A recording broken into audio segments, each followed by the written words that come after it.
So what means most to me is, you know, my parents, I didn't have the greatest parents in the world. And it just meant so much to me how you and Jane took me into your family. And, you know, you guys were a mom and dad to me far more than my parents ever were. And, you know, I love you and just am so grateful. And not only your family, but it's been such an honor to be part of the Bosher family, your extended family, all your siblings, you know, all the aunts and uncles and all that. It's just been such a joy for me to be welcomed into the Bosher family. Yeah. That's worth it for today. Tom, you and I we got to go back and try harder. You got to do more than do in the basement, buddy.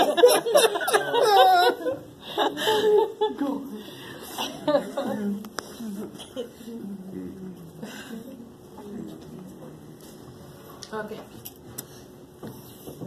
So, 5 minutes ago, not 5 hours. Dad, when I was really little, you once upon a time, you taught me how to answer the phone professionally and how to take messages for you. And I used to pretend that I was your secretary. And as I would get older, you would take me to your office in Detroit. And then in high school, you took me to the Chicago Convention Center for your hardware shows. And I would sit there in a dress and help talk along with I would demonstrate your little Gillette hair care products, and I was so proud to be with you.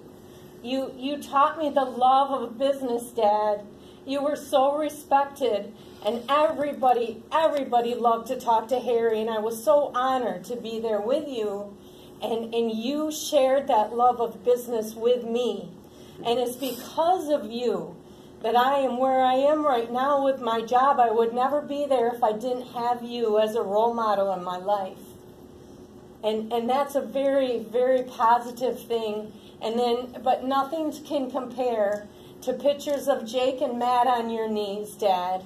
I picture my little boys and you're jumping up and down on your knees and making the little grandpa noises, and nothing compares to those Wednesday nights when Aaron would work late and I'd come and bring dinner over on Wednesday nights. Yeah. Those are good memories. Well, thank you. And I love you, Dad. Well, Aaron? I probably got one quick one. You always said that I fit really good right underneath your arm. Aaron fit really good right underneath your arm. Underneath his armpit. You told me when we were dating that he was your favorite guy I ever dated because he fit right underneath your armpit.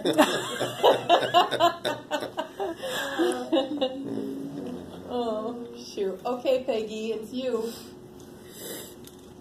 How come I didn't get to go first? Well, another thing, I'd reading, somehow or another, over the years, I just kind of classified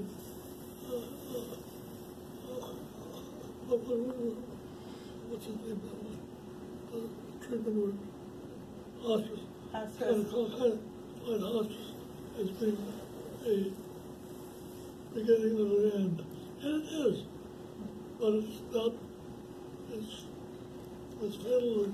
There's the main purpose for hospice is to assist the families in proper care, you know, like making sure they have the right medication and that they're paying the right price.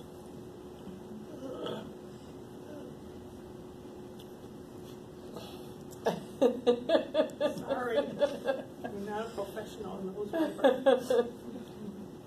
No, so all of it when I heard that my treatment was going to hospice, my hospice, well, at least the sun is shining yet. So. And I got educated. Educated is what the proper term of hospice is. I would recommend there's a little handbook from hospice here called Butterflies. It covers a lot of essential topics that you're worth already. I intended to pick up copies. Somebody wouldn't let me use her blank.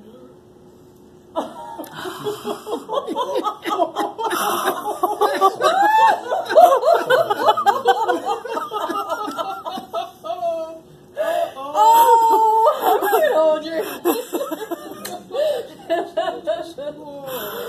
Dad. That's not true, and you know it. Do I get to speak my piece now? Now it's Peggy's turn. It's Peggy's turn. Okay. Do I get a hand? Yep. Everybody else had a hand. I think one of my very favorite memories of you was one day when I was working in an OB office at Blodgett Hospital. I was engaged to get married. My finances were tight, and I had seen a headpiece that I wanted for my wedding, but it would cost $20, and I was making $4.90 an hour, and I couldn't see paying that much money.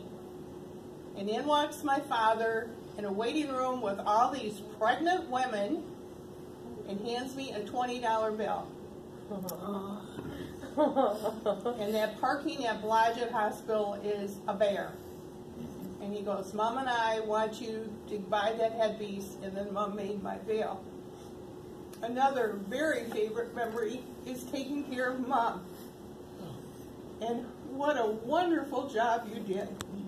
And showed us all what being a husband is all about and what marriage vows are all about. Well, thank you. We talk about health. You know, for everybody, help me realize that you have not only been my chauffeur, but my secretary, and these doctors we go to, they quickly recognize that I've got a gem with back here. She not only has questions on what treatment and or questions of the treatment, and interprets that on the way home. So not only that, but laundry and everything. Aw, I love you. so sweet. A nose wiper, you forgot a nose wiper. Oh, yeah. Forgot nose wiper. She's a good nose wiper, too. It's right here. Oh, Dad. You know, I was thinking the other day, Joe bought our home in 1962. We got married in 79. You moved to Blackfoot in 81, close to me. And Joy and Mark bought a house close to us in 90 something. 93. God had that all planned out, that we would all be so close together and that we could help you and that you would wind up at Sunset. It's not a coincidence at all. Thank you. And my life right now, I have the flexibility to help you out as much as I can, and I want to do that. So, you're doing a great job, Peg. Well, that's not why I'm doing it, Dad. Well, I'm doing it because I love you. And I do it for the rest of my siblings. The ones that aren't here, the ones that don't live quite so close, the ones, we all have our own thing to do. We're very blessed to have you as a dad. thank you. And I enjoyed both days of it. Both days. Both days.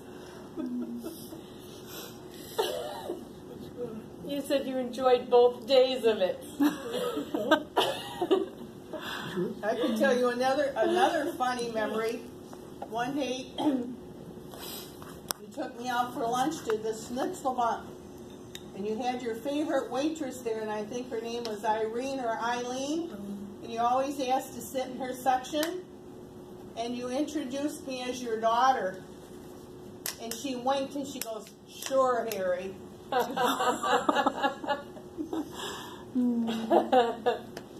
I remember when I was waitressing at Mr. Steak, and the hostess set you down, and one of my waitress friends came in and she said, "Some asshole in your section put a stopwatch at the end of the table and turned it on as he sat down."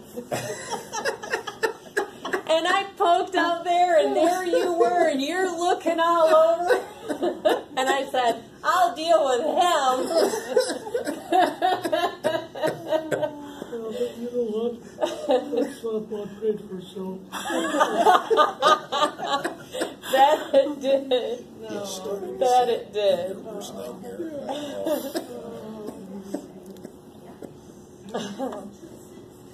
Oh, Dad. Dad, is there anything that, while we're all here, is there anything that we can do for you to make you more comfortable? Or, you know, you're at the top of our prayer list already. And we're praying for peace and for physical comfort. Is there anything else that we can do for you? No, I'll just say don't put a parent in those things. Keep it up. Oh. Okay. You do a great job, and I can't afford to have you stop.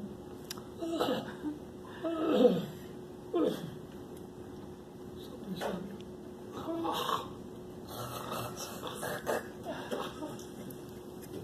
said, anyway, There's a highlight.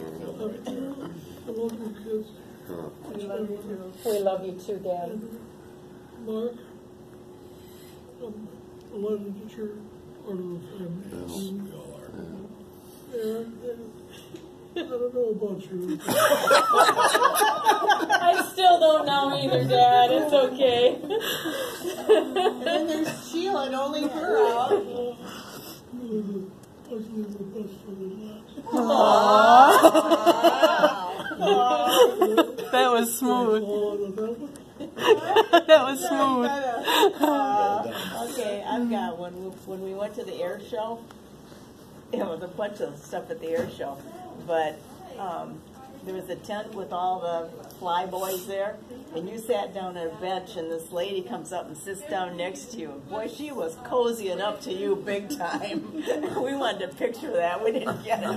But she was like, "Wow, there's a fly boy." Oh, and then when they brought the plane up, and we're all standing back, and we're like, "Where's your dad go?" And you are out there. He was running across the taxiway. You were out there At the B-25, they said, "Let's go." And they turned around, they said, "Where's Harry?" You were climbing up the hatch already. You were ahead of the pilot when you were in the B-25. And then when it landed again, and everybody just circled around you, and it was just so neat. A lot of respect for you. Yeah. So this morning, and based on some of the things like that Peg was just saying, how God had all these things planned, I was reading a Christmas or a Advent devotional, and I'd just like to share that here. And then there's a little prayer at the end. But it says, the Savior has been promised to God's people for centuries. They longed and prayed for rescue. And then on the right day, in the right place, at the right time, Jesus was born. While God rarely comes at our appointed time, he always comes at the right time. And our pastor today talked about that, how God's plan, God always acts at the right time. God doesn't act when we think it's the right time, but God never acts, he's never late in what he's doing. So going on here, it says, all of us are waiting on something, often wondering if God has forgotten us. In your waiting, let the birth of Christ encourage you. Just because God hasn't come through as far as you can see, it doesn't mean he has abandoned you. To him, a day is like 1,000 years, and 1,000 years are like a day.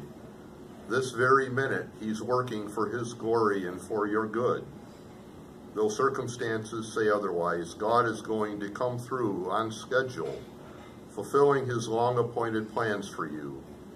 Don't give up before the time is right. Take hope in the manger and know that you are loved and prized by the God who stepped down from heaven and arrived at the perfect time for you. And there's a little prayer here at the end, if I can get there. It says, Father, meet me in the waiting, the place where I long for what is not fully in view.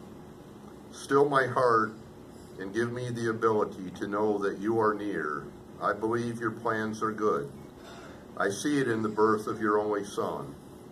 But sometimes I struggle to see beyond the haze that surrounds me. Renew my confidence as I lift my eyes to you. Be glorified in my life during this season of expectation. Amen. Thank you. That's selection. All meeting formally is over, but you decided to stay. Okay. I apologize to you. Huh? I apologize to Aaron. Why? Why? I just didn't know everybody. Oh, he knows you well. It's all good, Dad. He knows you well.